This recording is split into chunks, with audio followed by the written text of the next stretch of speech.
Hello everyone, welcome to beyond teachings. I am Fauja Kaiser, your Hindi teacher. तो आज हम पढ़ने वाले हैं शब्द और पद। तो पहले हम अपने विषय में पढ़ चुके हैं कि शब्द क्या है। तो ये जो विषय मैं पढ़ा रही हूँ ना, ये हिंदी बी के लिए है। अगर आपकी कोर लैंग्वेज हिंदी बी है तो ये विषय आपके लिए है। तो शब्द और पद हम पहले पढ़ चुके हैं कि शब्द क्या है।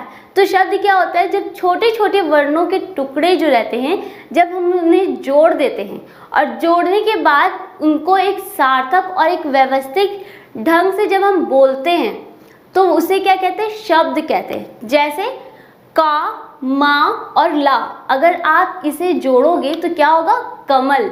लेकिन तो ये तो रहेगा हमारा शब्द। लेकिन अगर मैं बोलूँ, कुछ भी लिख दूँ, जैसे का, माँ, ना, तो ये कोई शब्द है नहीं है और इसका कोई अर्थ भी नहीं होगा, ना ये सार्थक होगा, मतलब सही भी नहीं होगा, गलत हो जाएगा। तो शब्द क्या होगा, जब हम वर्णों के छोटे छोटे टुकड़ों को जोड़ेंगे तब वो बनता है शब्द। और शब्द कैसा होना चाहिए, सार्थक और व्यवस्थित। ठीक है, तो हम पढ़ चुके हैं कि शब्द किसे कहते हैं। तो अगर आप मेरी पहली वीडियोस नहीं देखे, इसमें पूरी डिटेल्स में मैं बना चुकी हूँ, तो आप पहले जाकर वो देख सकते हैं। उसके बाद हम देखे थे शब्द की क्या विशेषताएं हैं। तो शब्द की क्या विशेषताएं, ये भी हम अपनी पहले वीडियोस में पढ़ चुके हैं। उसके बाद हम पढ़े थे शब्द एवं पद। तो हमेशा ज़्यादातर एग्जाम्स में जब क्वेश्चन आते हैं ना, तो इसी से आते हैं, शब्द और पद किसे कहते हैं, शब्द और पद के बीच में क्या अंतर है। या तो फिर आपको ऐसा भी क्वेश्चन दे सकता है, शब्द और पद के एक एक उदाहरण देके समझाए। ठीक है, तो इसलिए आपको ये अच्छे से जानना ज़रूरी है कि शब्द किसे कहते हैं और पद किसे कहते हैं। तो अगर आप मेरी पहली वीडियोस नहीं देखे तो पहले जाकर वो वीडियोस देख लें। उसके बाद हम पढ़े थे कि शब्द एवं पद में क्या अंतर है। जब हम जान जाएंगे कि शब्द क्या है, पद क्या है, तो उसके बाद हम जानेंगे कि शब्द और पद में क्या अंतर है। वो हो गया था। उसके बाद था हमारा शब्द के कितने भेद होते हैं।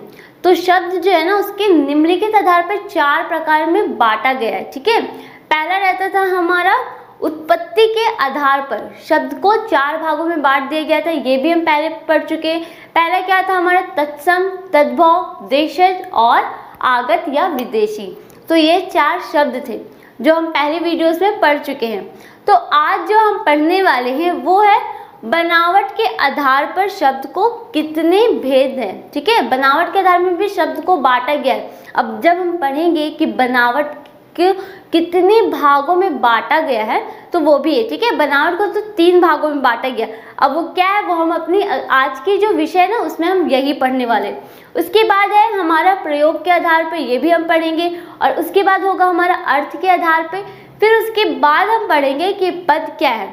पद तो हम पहले पढ़ चुके हैं, लेकिन यहाँ क्या करेंगे, पद के कितने भेद होते हैं। तो वैसे पद के होते हैं 2 भेद, विकारी और अविकारी। तो विकारी और अविकारी क्या है, ये भी हम अपनी अगले आने वाली वीडियोस में पढ़ेंगे। तो चलिए, आज की जो हमारी विषय होने वाली है वो है बनावट के आधार पर शब्द को कितने भागों में बांटा गया है। तो चलिए देख लेते हैं। तो जैसे यहाँ दिया हुआ है, बनावट की भिन्नता के आधार पर शब्दों को 3 वर्गों में बांटा गया है। पहला कौन सा है, रूढ़ शब्द, हमारा दूसरा है यौगिक शब्द, और तीसरा है हमारा योग रूढ़ शब्द। तो ये 3 है क्या, इसे हम अब देखेंगे। तो सबसे पहले जो हम देखेंगे वो क्या होगा, हमारा रूढ़ शब्द किसे कहते हैं। तो चलिए देख लेते हैं कि रूढ़ शब्द है क्या। तो इसकी परिभाषा क्या है, जिन शब्दों के सार्थक खंड ना किए जा सके तथा जो शब्द लंबे समय से किसी विशेष अर्थ के लिए प्रयोग हो रहे हैं, उन्हें रूढ़ शब्द कहते हैं। तो रूढ़ शब्द क्या है, मतलब कोई ऐसा शब्द जो काफ़ी विशेष, बहुत पहले से चलता हुआ आ रहा है, जिसे आप चेंज नहीं कर सकते हो। या ऐसा नहीं हो सकता कि आप उसके बदले में कोई और शब्द बोल दोगे तो वो हम जो उसका अर्थ है सार्थक हो, उसे हम समझ जाएंगे। ऐसा नहीं होता है। क्या होता है, उसका जो शब्द है हम उसे ही बोलेंगे, तभी हम उसका अर्थ समझेंगे। ठीक है, तो ये क्या होता है, बहुत विशेष होता है और इसे हम अक्सर यूज़ करते हैं। जैसे क्या हो जाएगा, ऊपर। अब ऊपर है, अगर मैं बोलूँ ऊपर, तो आप सब ऊपर ही देखोगे। ठीक है। ऊपर के बदले अगर मैं कोई और शब्द का प्रयोग करके बोलूं कि कुछ भी बोल दूं तो आप समझोगे? नहीं समझोगे। क्यों नहीं समझोगे? क्योंकि ऊपर मतलब ऊपर ही होता है, ऊपर के अलावा हम कुछ और नहीं बोल सकता। अगर मुझे ऊपर दिखाना है आपको, ठीक है, अगर मुझे नीचे दिखाना तो मैं नीचे ही बोलूँगी, तभी आप नीचे देखोगे।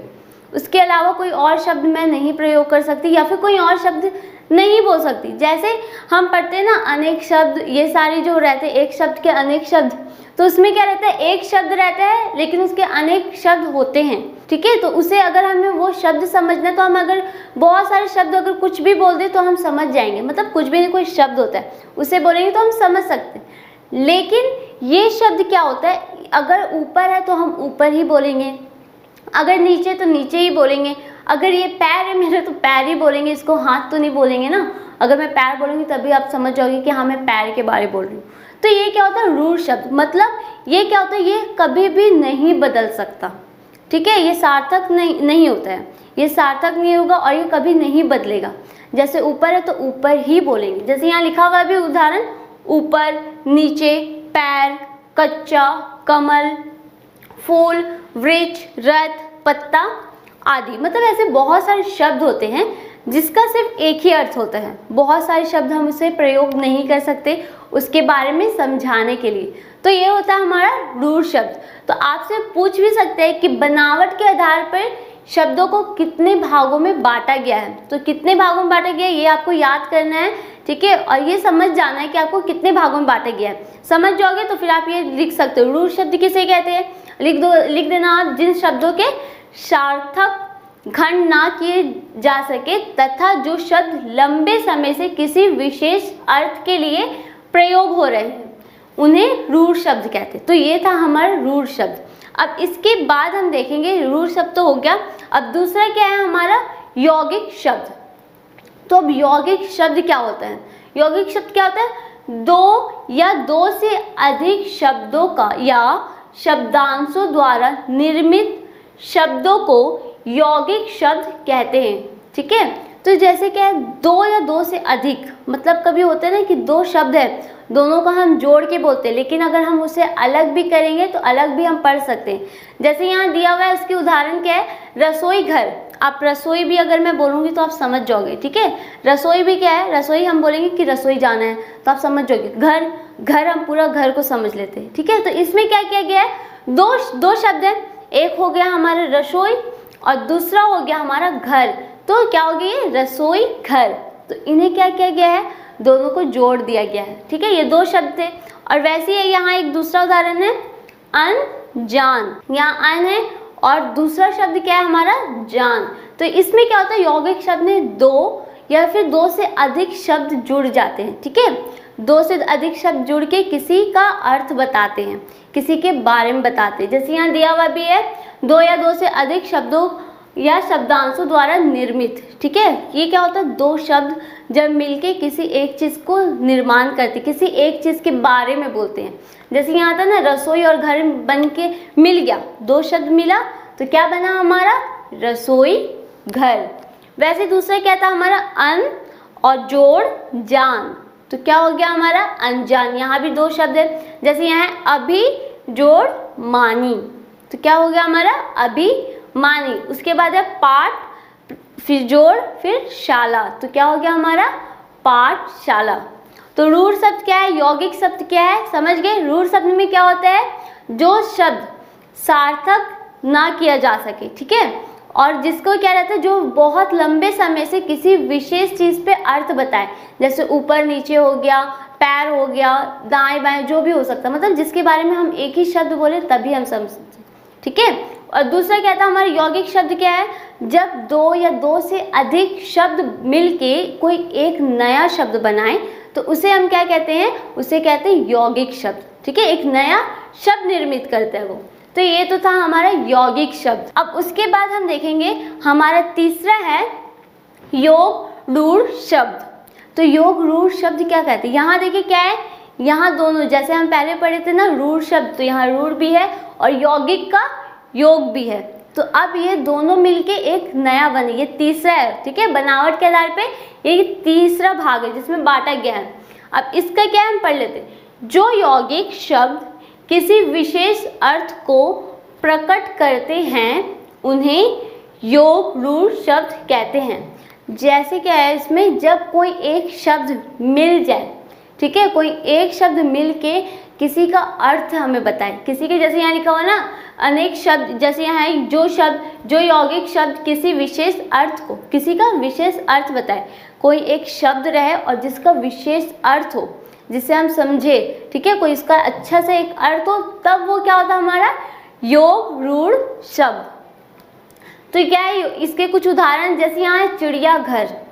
तो यहाँ देखिए, यहाँ क्या है, यौगिक शब्द पढ़े थे ना, यौगिक शब्द में क्या होता है, दो शब्द जो रहते हैं उन्हें जोड़कर मिलता है। तो यहाँ मैं बताई थी ना, जैसे यहाँ दिया हुआ है योग रूढ़, तो मतलब इसमें दोनों रहेगा। इसमें क्या करेगा, अर्थ भी बताएगा और दो शब्द को मिलाकर एक शब्द का निर्माण होगा। जैसे यहाँ दिया हुआ है चिड़ियाघर, यहाँ क्या है, चिड़िया भी है और घर भी हमारा, ये तो क्या है, शब्द है। अब ये क्या है, चिड़ियाघर का आप शब्द अर्थ क्या समझोगे, मतलब जहाँ पास में पंछियों का घर हो, या फिर चिड़ियाघर हम बोलते हैं, जू को बोलते हैं चिड़ियाघर, वहाँ क्या रहते हैं, बहुत सारे जानवर पाए जाते। तो ये क्या हो रहा है, दो शब्द भी मिल रहे हैं और एक किसी विशेष चीज़ का अर्थ भी हमें करवा रहा है। तो एक तो हो गया हमारा चिड़ियाघर, मतलब पंछियों का घर, इसका विशेष अर्थ भी है, जहाँ सभी प्रकार के पशु हो जाए, हर तरह के वहाँ पाए जाते हैं जानवर, जितने भी जाओगे वहाँ एनिमल्स, वाइल्ड एनिमल्स भी रहेंगे, वहाँ वाइल्ड एनिमल्स रहते हैं बहुत सारे, जैसे शेर हो गया, हाथी हो गया, बहुत सारे ऐसे एनिमल्स चिड़ियाघर में पाए जाते हैं, ठीक है, जैसे यहाँ भी दिया। और दूसरा क्या हमारा पंकज। अब यहाँ भी दो शब्द मिल रहे हैं, पहला क्या हमारा पंख और दूसरा है जा, पंकज। इसका शाब्दिक अर्थ क्या है, कीचड़ में उत्पन्न, ठीक है, जिसका विशेष अर्थ है कमल। इसका विशेष अर्थ क्या है, पंकज को कमल, मतलब जो कीचड़ में कीचड़ में क्या होता है, कमल ही होता है, तो वो क्या हो गया, कमल हमारा, ठीक है। तो आज की जो हमारे वीडियोस थे इसमें हम क्या जाने कि बनावट के आधार पे शब्दों को कितने भागों में बांटा गया है। तो कितने भागों में बांटा गया है, 3 भागों में। पहला कौन सा था हमारा, पहला था हमारा रूढ़ शब्द, दूसरा था हमारा यौगिक शब्द और तीसरा जो है वो ये दोनों को मिलकर बना है, क्या है वो, योग रूढ़ शब्द, जिसका क्या अर्थ होता है, जैसे हम पहले पढ़ चुके, रूढ़ शब्द में क्या रहता है, जो किसी का अर्थ करवाए, ठीक है, विशेष अर्थ जिसका बताए। और यौगिक शब्द में था जो दो शब्द, मतलब जब मिलके किसी एक नए शब्द को निर्माण करे, ठीक है, तो वो होता है हमारा यौगिक शब्द। अब योग रूढ़ शब्द क्या था, जब वो दोनों मिल जाए, मतलब अर्थ भी करवाए और दो शब्द मिलकर एक नया शब्द का निर्माण भी करे। तो आज की जो हमारी वीडियोस थी यही समाप्त होती है। अब हम अपनी अगली आने वाली वीडियोस में पढ़ेंगे कि प्रयोग के आधार पर शब्दों को कितने भागों में बांटा गया। तो ये जो होने वाली हमारी अगली वीडियोस में होने वाली है। तो आज का जो हमारा विषय था यही समाप्त होता है। Thanks for watching.